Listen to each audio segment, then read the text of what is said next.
Hey everybody, here's an episode of This is Absurd, a show about absurd problems that need really big solutions. Thanks for tuning in, and I hope you enjoy the episode. Welcome listeners, this is Chris, and I'm here with Saija Turunen today, and she's head of research at, I read it as Saitio. I'm sorry I didn't ask you before we hit record how to pronounce it. But you could tell us. And she's working on initiatives that help homeless individuals get back into homes and stay in homes. She's head of research at this organization in Finland. Can you correct my pronunciation of the company and let me know, let us know what you do? Yeah, it's actually pronounced Y-säätiö, so you were very, very close. And we in English we talk about Y Foundation. So the letter Y at the beginning comes from Finnish word yksinäinen, which means alone or lonely. So that's where the whole idea of Y Foundation or Y-säätiö originated. Long time, almost 40 years ago now. Cool. I love that.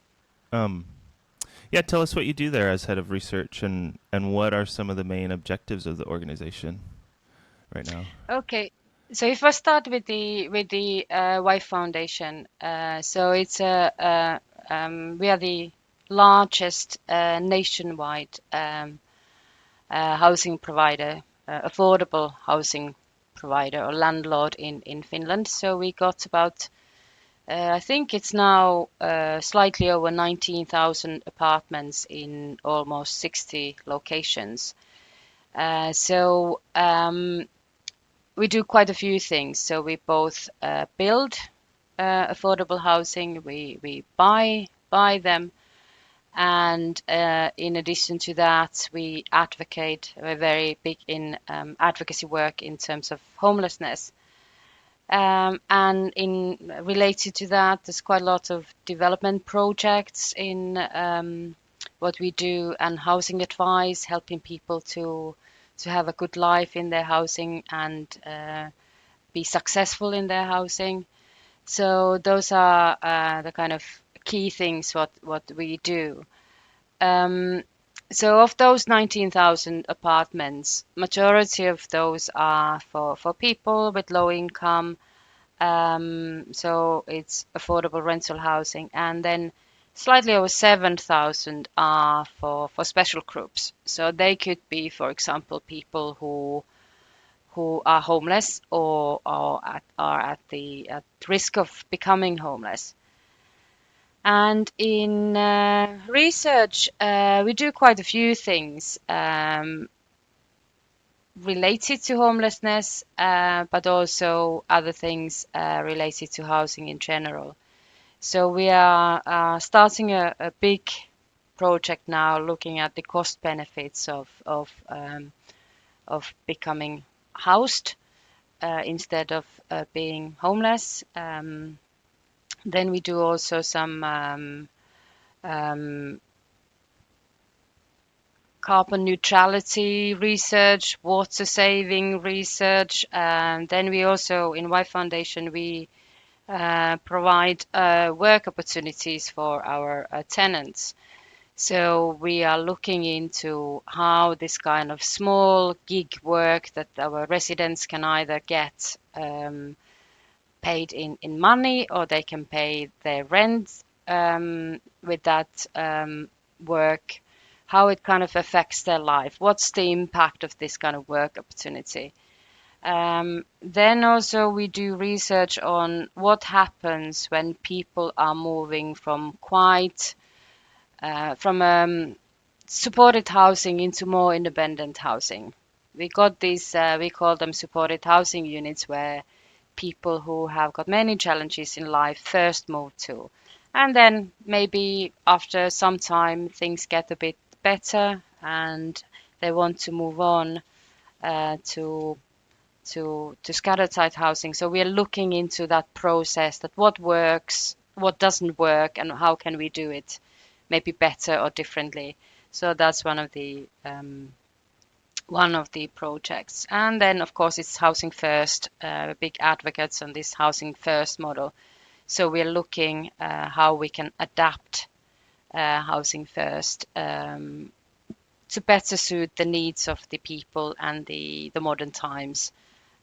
Because, as you know, things change and requirements and needs and resources change. So how can we do even better in Housing First? So that's quite lots of things already. I don't know if I answered your questions, but I just kept talking. No, that was a good landscape of what you're working on. It sounds like a lot of multifaceted things to investigate. The ones that stuck out to me that maybe we'll talk more about is like the work opportunities and how gig work can help people. That one I felt interested in, and then kind of updating to modernity is another thing that I felt interested in. But let me ask, how did you, how do you find yourself in this work, and why do you stay in this work? Like, what got you here, and why do you keep doing it? What motivates you? Well, there's a long version and a short version how I ended up in Y Foundation. But the short version is that I studied in the UK, did my studies there, and I ended up teaching research methods in North Wales in a university there. And then I also did some research. They were always on this kind of social issues like migration and that kind of things. And then when we moved back to Finland, I continued doing research on topics like poverty and homelessness. And that was the first time I did some work with Y Foundation. And I was doing another job, but we had an international evaluation done on the work on homelessness, what was done in Finland. And there was a group of researchers, and they actually asked me to be an interpreter when they were, for example, interviewing residents or civil servants or whoever weren't very comfortable speaking English. So I was asked to help out, and then some time after that, I got a phone call that how about you come and work for us as a researcher.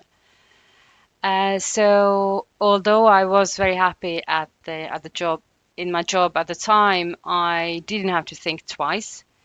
So I've been there now for over 7 years, and I'm still over the moon that I have the job where I can do what I do. And why do I want to do this? I think, you have this saying that life is not fair, and I strongly believe that is the case, that some of us are given better starting points in lives than the others, and some of us have got better opportunities and better chances to do something about things that are not fair. For example, people, if everyone doesn't have a home. So and homeless, they're often people who don't have a very strong voice. So we who have stronger voice, we have to do something about it. So I feel very strongly about this work, and I feel that this goes alongside with my own kind of personal values of what is right and what's ethically right in this society.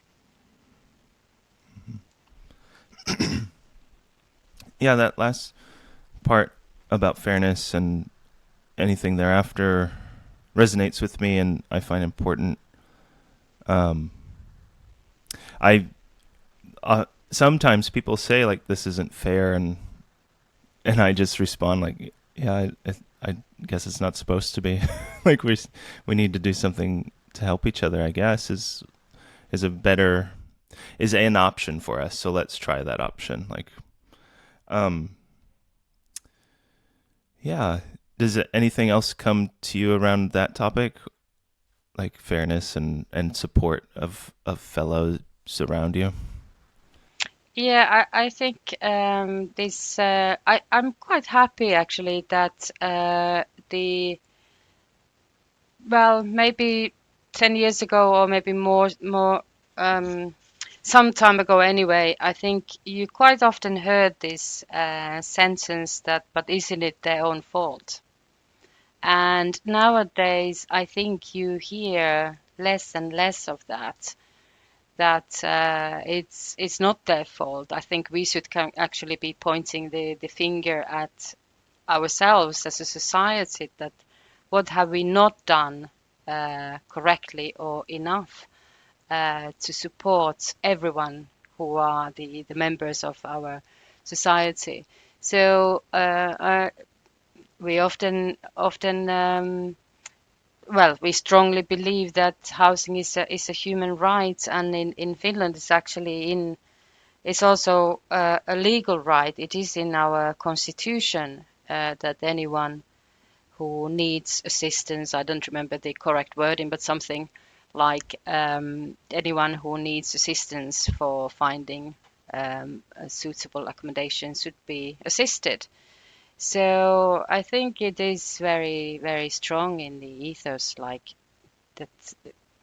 And also, if you think about the reasons behind homelessness, if you think about reasons on the in the individual level, like many things can go wrong in life. Like yes, that there are challenges in often people have got challenges with substance abuse. Then we have got issues with health, both physical and mental health. But then it could also be something quite sudden that you lose your job, or you get divorced, or you just simply have very thin support network. So it in that sense also it is you have to say that it is not life is not fair in many occasions. Yeah. a a notion that came to mind just to share for everyone and you is this idea that life happens and it can be a hard hit. But as you said earlier, some people start at different points. For some people, a lot of life happened before they were even around, that Mm, took their family down. And what it brings me to next is this idea of community.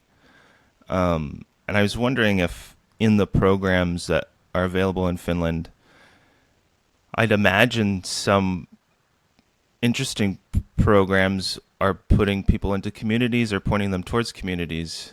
Um, do you know of any that are doing that? And it could be any organization. Like, I don't know what that looks like, but it could look something like, hey, they live in a home together and they garden together, or they do some activity together and it helps them reacclimate to what they're going through. Is there anything like that happening? absolutely. I think that that's one of the key things why Finland has been so successful, that we have got different housing options. I mentioned these supported housing units, which we have, and these are for people who've got multiple challenges in their lives. Um, they still have got their own apartments and their own rental contract and autonomy in their own apartments. But sometimes they live in a building where there are many apartments like that, and there is staff and support available 24/7. Sometimes it could be office hours, sometimes it could be even less.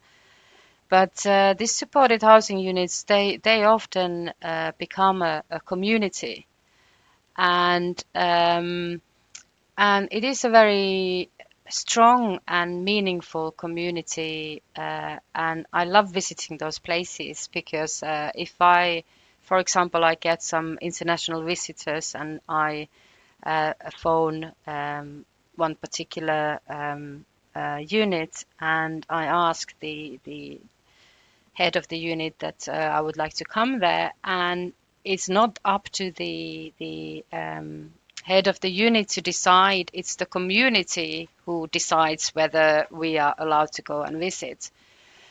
But these are places where they often they cook together. There could be gardening that they do, and in those places also they do this kind of slightly smaller scale work activities, what I mentioned before, this kind of gig work. So in these places are it could be some cleaning job in the unit because they got quite nice big communal areas. It could be some of the gardening that they do or cooking. It could be some kind of like work that big companies have commissioned for them to do. And these are really meaningful for many reasons. One reason is that I was talking to one of the workers that why is this work activity so important? And he said to me that, well, that's the choice that you make every morning. That do I go and participate with my friends to do some work, or do I hit the bottle? So if they choose the first one, I mean, I think we are already making progress. So they often are gathered there around the table and they're doing some work together and chat. Yeah, it's very nice to see. And one thing that we have seen recently, when you mentioned communities, is the importance of not just these units that we don't want them to become this kind of isolated units that don't have much to do with outside world. So more and more there is activity with the neighborhood. So there could be some garden parties. They keep the neighborhood, the streets, neighboring streets very clean. Um, they go to the local store. If there is any leftover food, the storekeeper can donate the food and they can cook with that. So um, yeah, I think these supported housing units are very nice first step for many people to feel again as part of a community and equal citizens. And maybe after some time they want to be more independent. Um, but they know that they can always come back to the unit for support or meet their friends or do some stuff together. So for integration, it's vital. Yeah. I can imagine this like rejuvenating experience in some cases if the right parts are there and the right like willingness is there from all the the people who work there, but also the people who are going through the program working together. I hear and understand that community is critical for every human being. So Absolutely. I'd love to get into the experience or the drama, for lack of a better term, for the listeners. Say I was living there and I went homeless tomorrow, what is there for me, like right away, and what might that look like? Or maybe I've been homeless, like just I want to get into the shoes of a homeless person, and what is there for these people to help them? Okay. Just a few things. Yeah, a few things. Of course, it depends on your kind of holistic situation, what other challenges you may have in your life. But of course, you can apply for just for housing, this kind of affordable rental housing, for example, that we have. Or you can go for example, in Helsinki, the capital of Finland, they have got this office where you can go and explain your situation. And there is like an evaluation group who meets and checks what is the best option for you in terms of housing, but also for support. So it could be that you are, depending on your situation, are ready for this kind of independent scattered site housing, and they do an evaluation how many hours per week or how many times a week will you have a support. It's always tailor-made depending on your needs. Or is it an option that you would be better off with more intensive support, for example, in these supported housing units?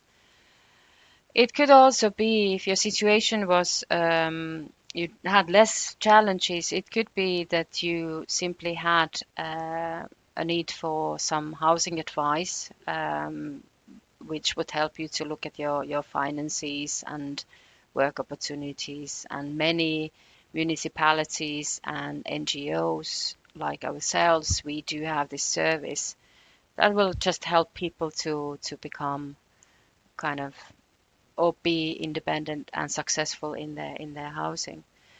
So I think those are the kind of key things, and also kind of preventing anything to go wrong.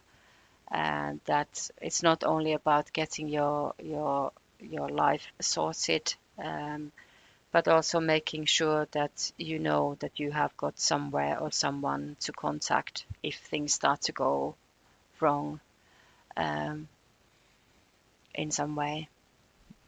Hmm. I want to ask next a two-part question. Um,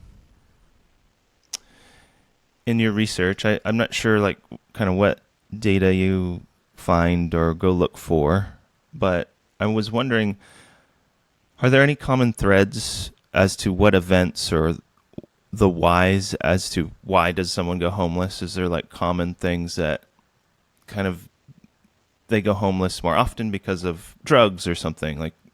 And then the second part to the question is what keeps people in a home? Is there any work that's done that is most successful in keeping them in a home? The first part is that the first part of your question, like what what happens. I think there are, if we have 3,500 homeless people in Finland, we probably have exactly the same number of different stories. So it's very difficult to kind of um, pinpoint any reasons. But those are the kind of like sometimes the reasons, like the substance abuse, mental health problems, physical, financial problems. So all those, and then it could be the combination of many. Um, Then we have people who've never had a home. You mentioned this before, that things happen even before you were born. So of course there are some kind of big risk factors in there. So that's something we as professionals and researchers need to get better to recognize um, the risks. So it's very difficult to say, like, if you have this and this and this, then you're very likely to become homeless. But the other part of your questions, like what keeps people, what kind of helps people to keep their homes, I think again it's a combination of things. We have to make sure that at the beginning people are supported, that the support is adequate. People need to have financial support. In Finland, you would be entitled to any mainstream benefits like anyone in Finland. We got a very good welfare system here. So it would be the housing benefit and income benefit and sometimes pensions and whatever your situation was. So you have access to those benefits, but then also you have access to all the mainstream services, for example, social work or healthcare. So we are quite an equal society in that sense. And other things, if those kind of basic things are sorted, then uh, people need, of course, we talked about community. It's good if they are part of the community. They have this kind of sense of community, and also sense of home is important, that people can choose to a certain extent the location where they want to live and how they want to live, and having something meaningful to do. It could be these work activities, or having access to some day centers where activities are organized. And then I've done some work on women's homelessness and this kind of safety and security when you go and visit someone who has recently got a home. Um, they are very proud to show their homes, and they are often very beautifully decorated homes. But one of the key issues that these women keep talking about is the feeling of safety and the sense of autonomy, that they now have got this they've got the power to decide what they do, how they look like, who comes out, who comes in from the door, and who goes out and when. And it's a big thing. Then, if the housing things start to go right, of course, you can then start establishing relationships, maybe re-establishing relationships, for example, with your children. And of course, if these go wrong, they help to the housing retention. Hmm. Are there women-centric programs, like women-led programs and women-only programs, that help these women? Do you know Yeah, much about them? Is there anything powerful happening in those programs? yeah, we had a big project, a national project. White Foundation was coordinating it a couple of years ago. That was looking exactly to this topic, like women specific work methods, and also this kind of the need for having women only housing options. So those were highlighted, and then of course what I said before about safety. Traditionally in in Finland, if you think about like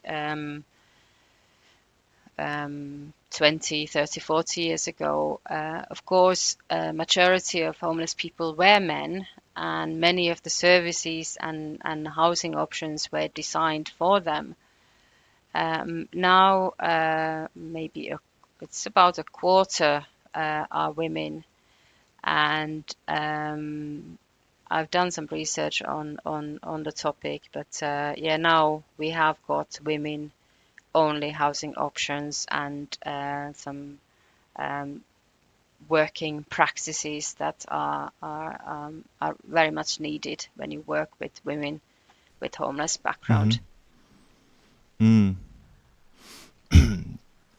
Do you have any interesting findings that help women the most?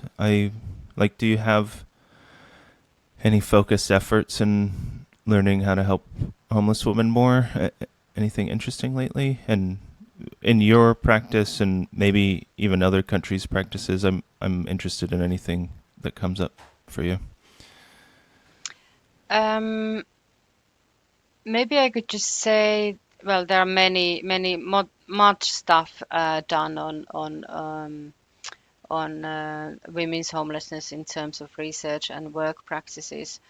Um, but quite a lot of work is being done on stigma, which women feel, I think, even harder than men. There's quite a lot of there's more understanding on this trauma-informed care. That's something that we are. I'm pleased that we are learning that now in Finland. 5 years ago, we didn't really know anything about it. So we are trying to kind of understand what's behind there and what are the kind of experiences causing certain behavior.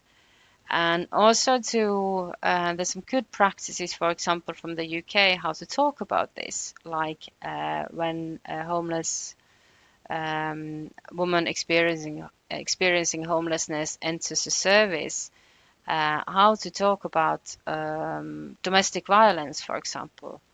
That they're not very easy topics to talk about, but there are some really good practices and ways to kind of highlight and talk about these things without even asking directly that are you in a abusive relationship. So maybe those could be some of the examples. But there's quite a lot of happening, never enough, but quite a lot of happening in this field. Hmm.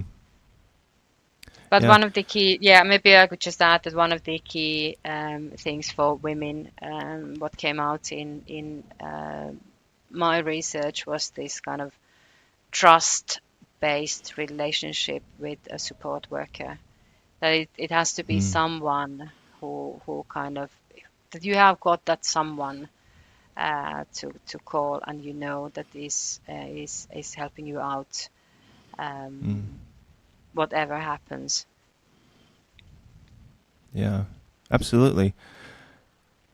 I'd imagine whoever does the hiring at the organizations and at the site levels has a lot of work to do to get the right people into that position. And I'm Hmm. sure that there's plenty of people right for it, but it's hard to find them, I'd imagine. And, those support workers have such a unique responsibility to lift people up.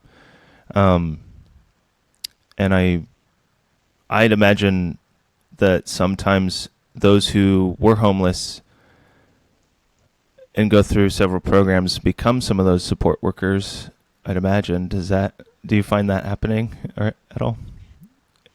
It is happening, and we also do this kind of work in pairs, where one we call, well, you can call them peer workers, or they can be trained as social workers, and then a person who hasn't got the background in homelessness.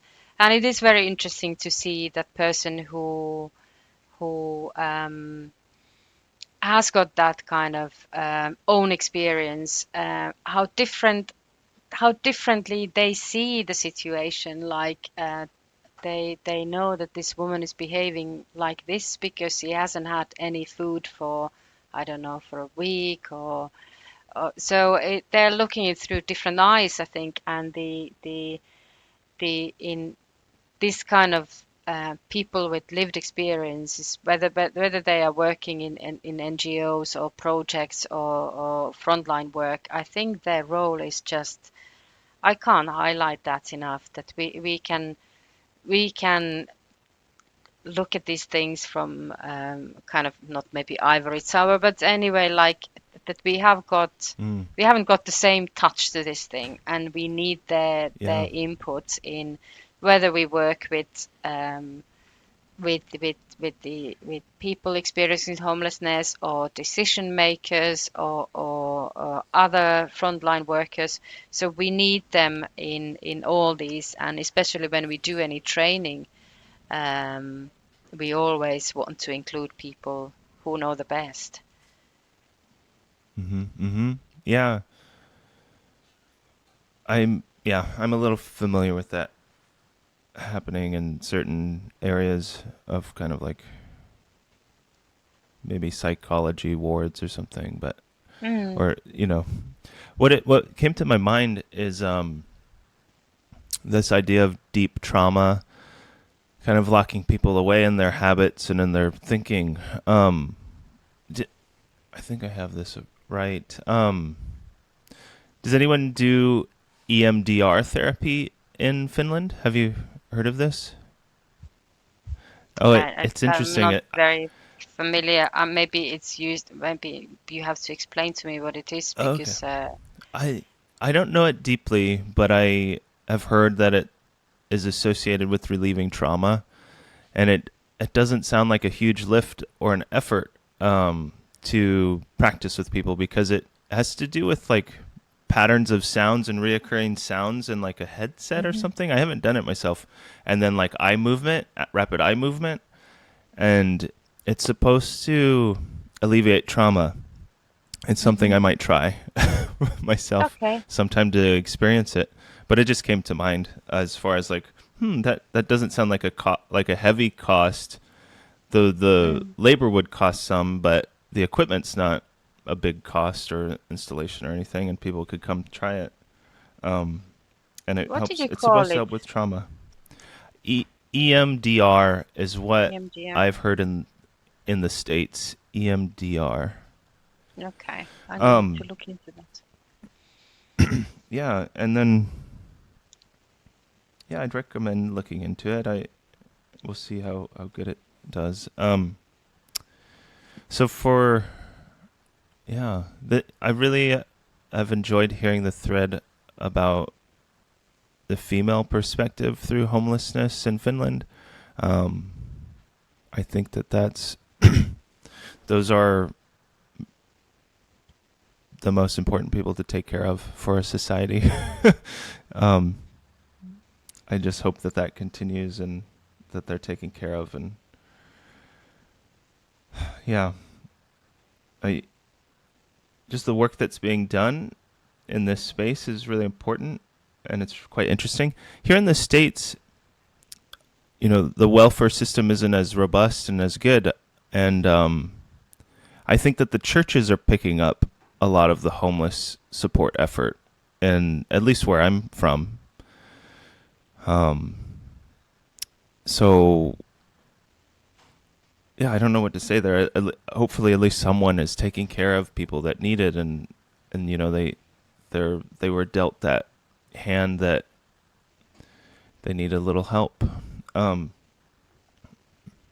Also, I wanted to bring up something that seems absurd in the United States to harp on the name of the show is, I'll kind of drive around urban areas and there's so many buildings and so many places that are vacant.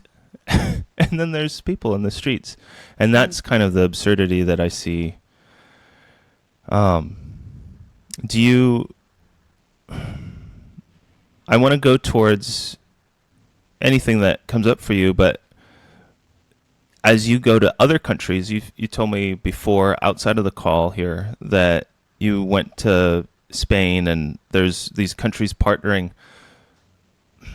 What cross pollination goodness is happening when you guys get together? What's coming up that like, oh yeah, that we could really make a difference there? Anything come up? Um, there's so many things. Although we are doing quite good job here in Finland, I think as long as we got anyone without a home, we need to improve our practices. But yeah,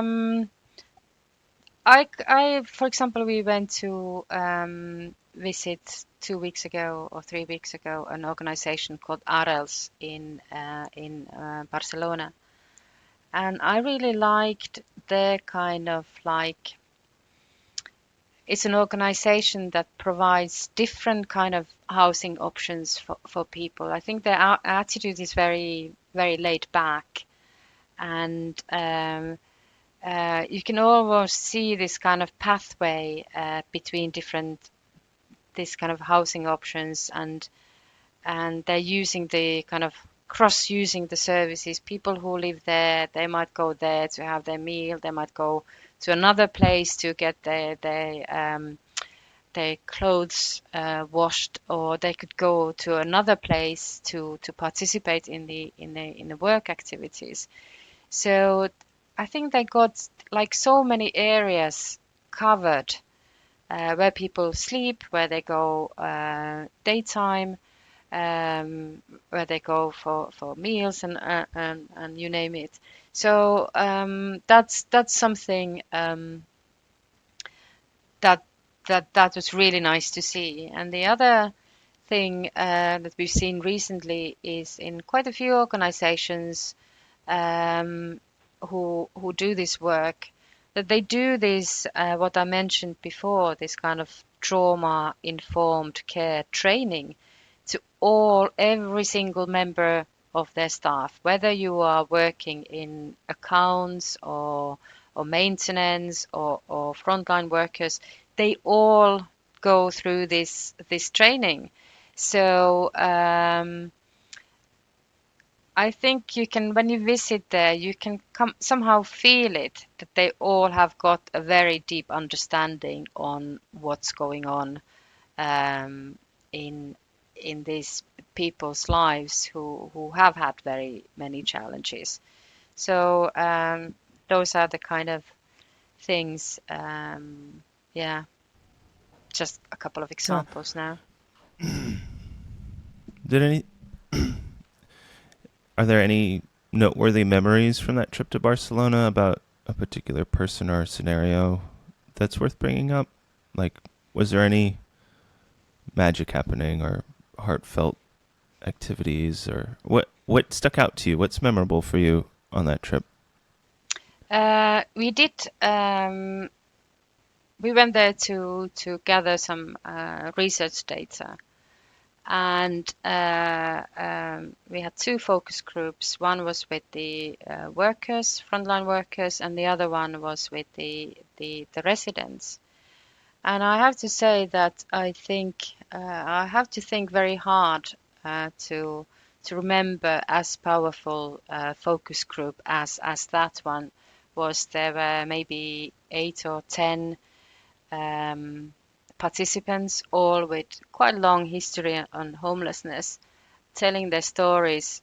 We didn't actually ask for their stories. Because sometimes it's quite hard for people to tell their story again and again and again. So our first question wasn't actually that, okay, tell us about your history of homelessness. We were asking them about, tell us what you like about your current home.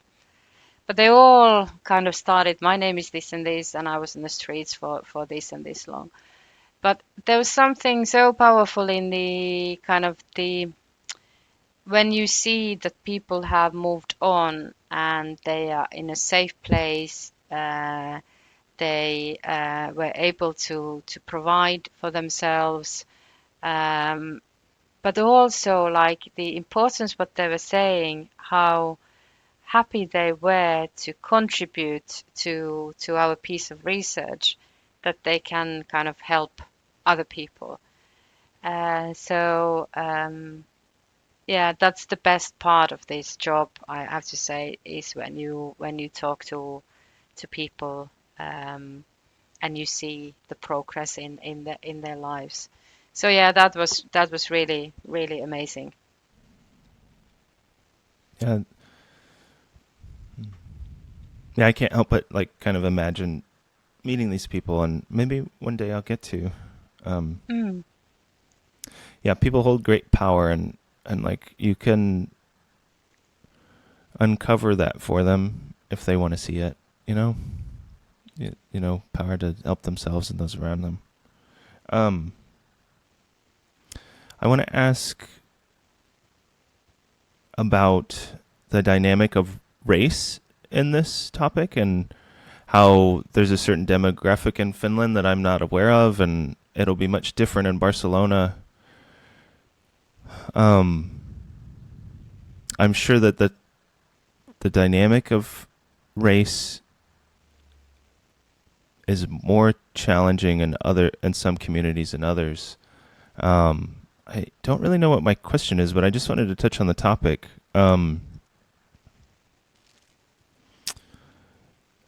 Hmm. Are there any? I don't know. What is the demographic in Finland? Like, how many different ethnicities show up in these homes in Finland? Maybe as one starting point. Mm. Yeah, it's a very interesting question. Like, this race issue is not really something that we really talk about, or if you if you complete any survey, we don't really ask this kind Hmm. of question. It is a, Is it? you have to, if you Is come it to mostly white? Helsinki. Yeah, Uh, yes, it is. it's It's mostly white people in yeah. the situation in the country. So, Yeah, in homelessness, yeah, it's mostly white, but then when we okay, so we collect the data once a year from municipalities, and they have to report back what is the situation on the 15th of November every year.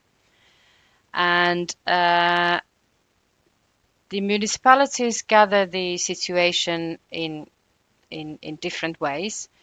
But this includes people, I mentioned this 3,500.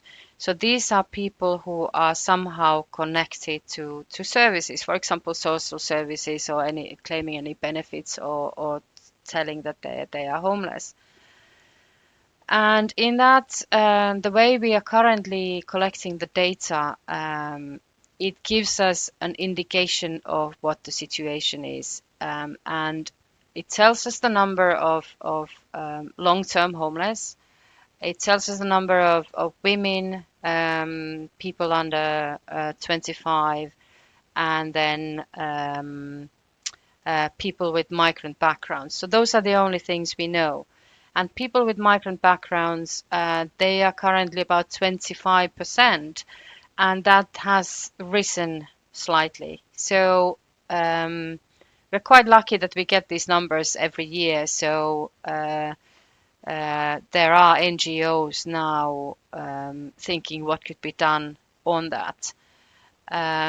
But then we have got people who don't have any legal status in Finland, so they don't show in the statistics, and then they are also not entitled to all the services.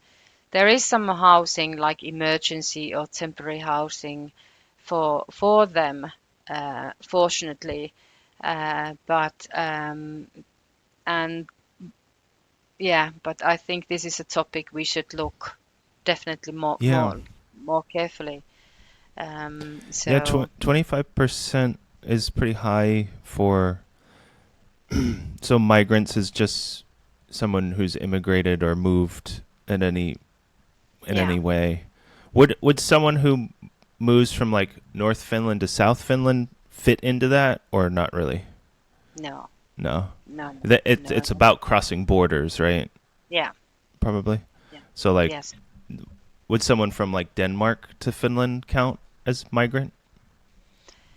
Yes, although then if you are part of the European Union, you have certain rights in there. But I think in theory, of course, you could, if you were homeless and you had a foreign background, I think you could be Yeah. there. But I guess I forget how close those countries are with the water that's so connected and the bridges and things. So, um, I just I just bring it up because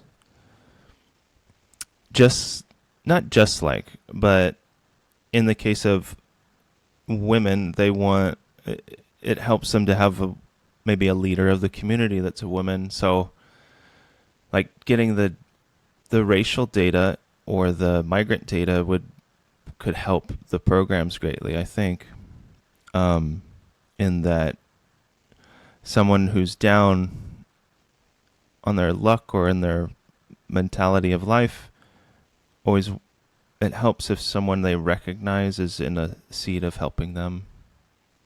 Um, Mm. But yeah, I I just wanted to touch on the topic and see what's happening there. And I'd imagine a place like Barcelona has much more diversity, being close to the Mediterranean and things like Yeah. that. But then again, when you go and visit some of the kind of like, for example, day centers, which provide food and clothing and housing advice for people, then you see people from many different countries and cultures represented there. Yeah, Yeah, it's such a dynamic thing that you're looking at through your research. It's with homelessness, in theory, everyone needs shelter, so you have this huge task of researching so much of humanity. Um, is there anything in your work currently that is quite ambitious, like a certain research project that's very ambitious, that's public for sharing, that is quite challenging right now or quite interesting to you? What comes up as something that you see as of great importance or interest? I mean, any projects that we've have going on at the moment, they are all very interesting. But of course, the new one now, and we've been working on this for a long time, is this kind of looking at the cost effectiveness. It's an interesting in many sense. We know that kind of like managing homelessness with shelters and all kind of temporary solutions, it's very expensive. And with this research, I think you need to be a little bit very careful actually to claim that solving homelessness automatically saves money. But we can say that the every euro or every dollar that you invest is better spent when you invest it in some kind of more permanent, longer term solutions. Um, it's very interesting because behind all this work, you need the political will.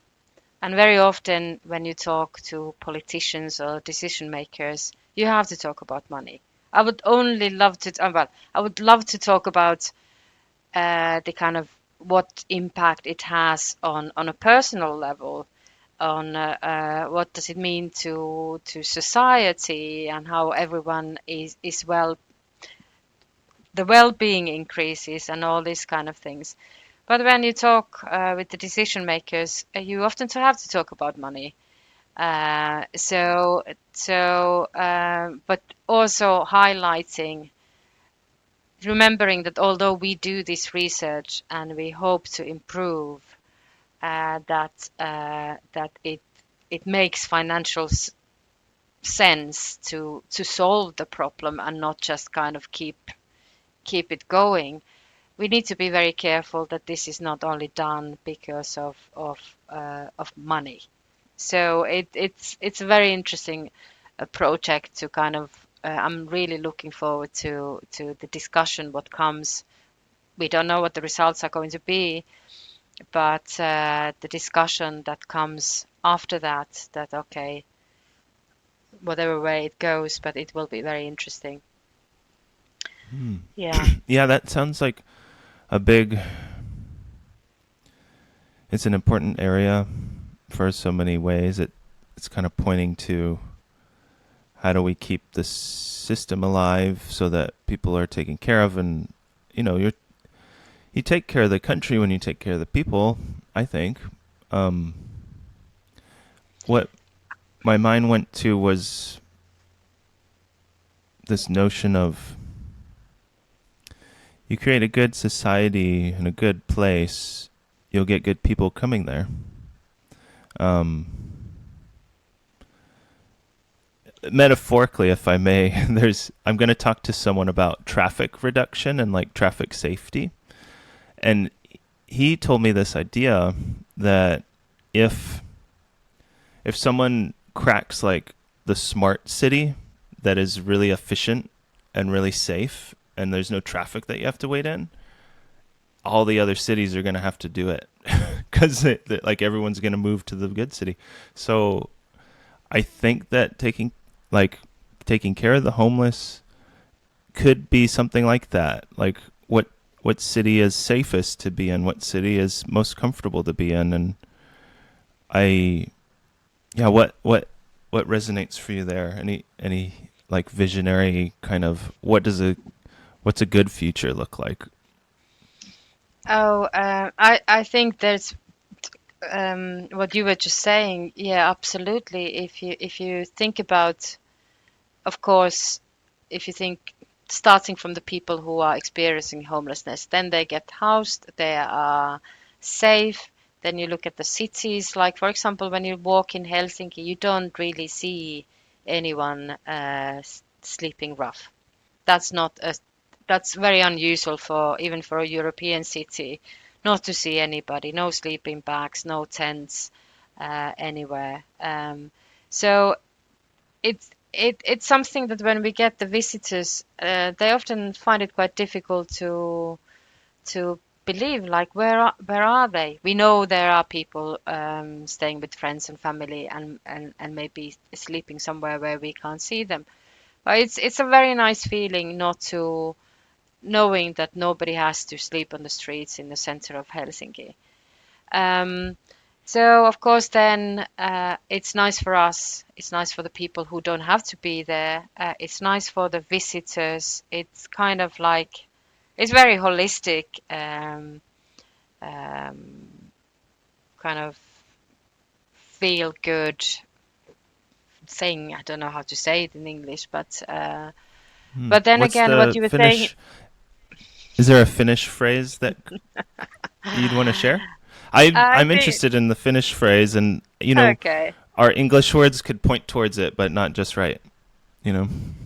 Yeah, I think it's like in Finnish you would probably say like hyvän olon tunne, which is the kind of feeling very good about it.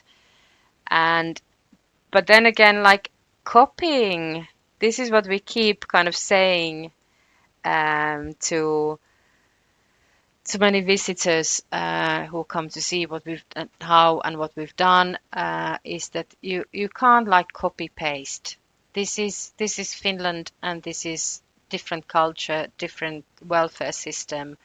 So there are lots of things they can learn from here and take it back, and we can learn from Barcelona or Dublin or anywhere. So it's a two-way street. But that you can't just imagine that, okay, we start doing this. You have to consider culture, welfare, many other things. But again, no one can do this together. If you think about different level of actors, um, you mentioned church or religious organizations doing a good job.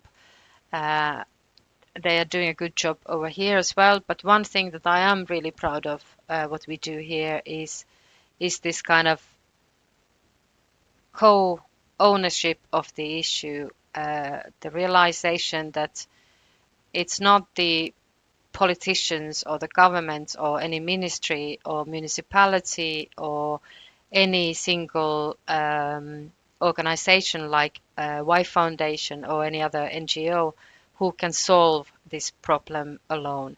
So here um, we have got a very good cooperation way of cooperating. We sometimes compete for the same funding, for example, but then somebody gets the funding, but still we work together and we share.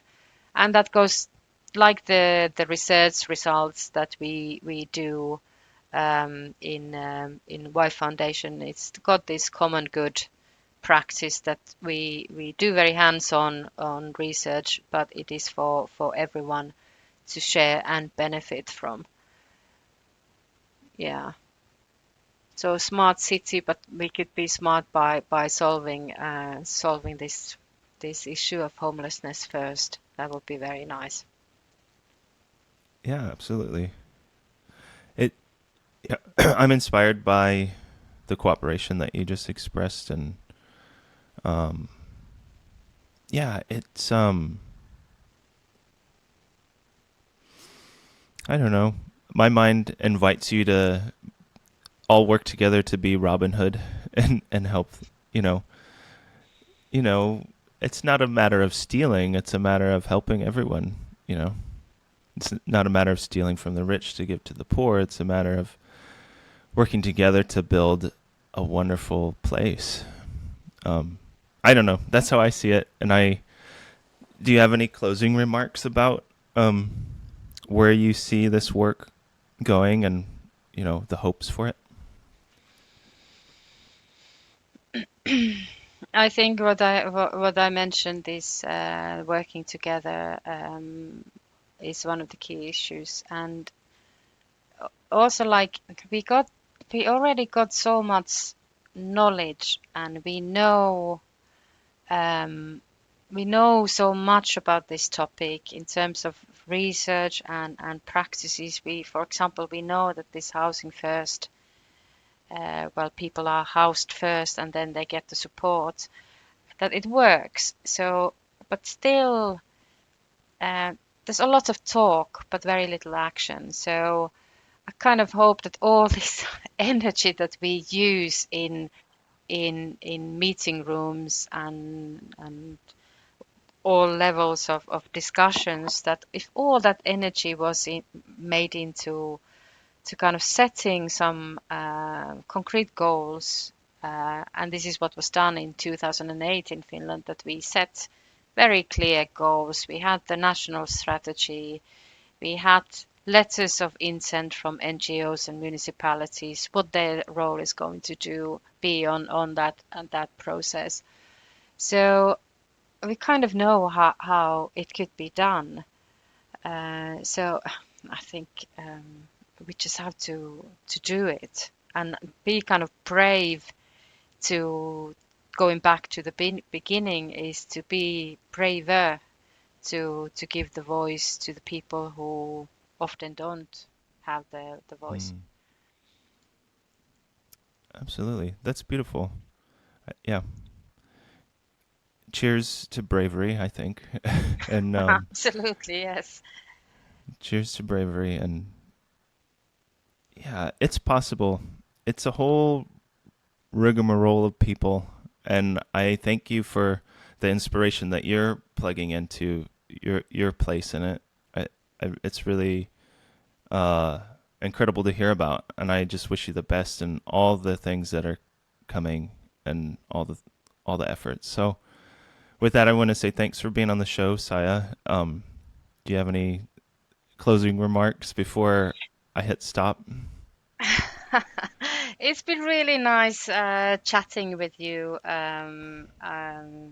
Same. Yeah, I had a look at your questions before, but I thought like, okay, it's much nicer just to chat and see where the conversation goes. So it's been my pleasure, absolute pleasure to talk to you about this topic. I feel very passionate about this. Sometimes I feel frustrated, but most of the time I feel very happy that at least I and we can do something about this. Absolutely. Absolutely. Well, thank you. And thanks, listeners, for checking out this episode.